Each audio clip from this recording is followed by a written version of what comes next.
الحمد لله والصلاة والسلام على رسول الله وعلى آله وصحبه ومن والاه. برزان بشتوان رب العالمين بيكودتين خزمت آتية كم لسورة الحجرات. بسم الله الرحمن الرحيم. يا أيها الذين آمنوا لا تقدموا بين يدي الله ورسوله واتقوا الله إن الله سميع عليم. يا أيها الذين آمنوا أي كومالي برواداران ديار القرآن بيروز هركاتي يا أيها الذين آمنوا هاتبي لدواي أو فرماني كوا لدواي يا أيها الذين آمنوا دي واتلبي داوستيكاني إيمانا واتزيب كردني أو فرماني لدواي يا أيها الذين آمنوا دي بلغي لسر إيماني بندا وبيت سوانوش كاتك وزيب زيناكا بلغي لسر نقصان إيماني بندا يان نبوني. لا تقدموا بين يدي الله ورسوله واتى بيش الله تعالى وبيش بيغمبركي مكون صلى الله عليه وسلم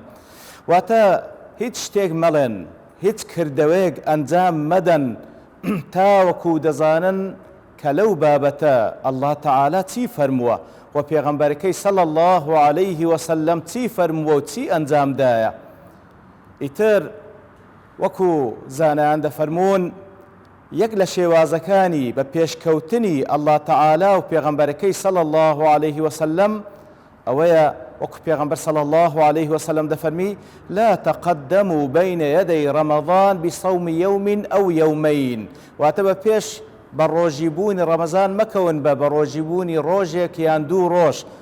و هەروەها وەکو عەماری کوڕی یاسر خوای لێ ڕازی بی دەفەرم هەر کەسێک یەوم الشەک بە ڕۆژی بێ لە پێش ڕەمەزان ئەوە عیسیان و سەرپێچی فەرمای پێغەمبەری کردی صلی الله عليه وسلم و هەروەها یەک لە شێوازەکانی بە پێشکەوتنی ئەڵڵا تەعالا و پێغەمبەرەکەی صلی الله عليه وسلم بریتیە لە ئەنجامدانی یاخود بەدیهێنانی بدعەیەک لە دینی ئەڵڵا تەعالا کە شتێک بی مخالیفی سنەتی پێغەمبەر بی صلی الله عليه وسلم ئیتر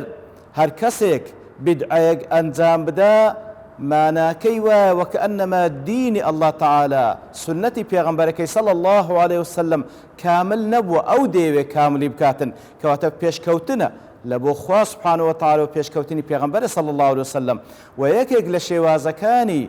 بە پێشکەوتن لە پێش ئەڵڵا تەعالا و بە پێش پێغەمبەر صلی الله عليه وسلم ئەوەی کاتێکە کەسێک قانون و یاسایەک بەدی بهێنێ وياخذ بيادي بك غير قانون وياسا وشريعة وحكم الله تعالى وحكم بيغمبركي صلى الله عليه وسلم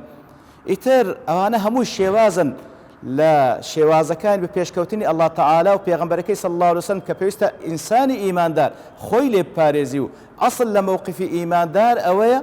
كالدواي حكم الله تعالى وحكم بيغمبر صلى الله عليه وسلم نوق ببيتسوانو وبيشيام بكوي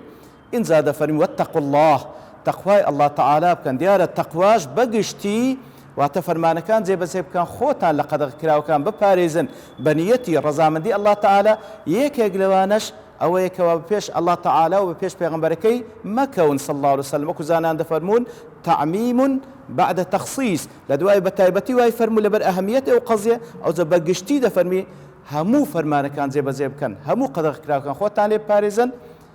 واتقوا الله إن الله سميع عليم وبجزان الله تعالى سميع دبيستي عليم آقادار بنيتكانشتان كوات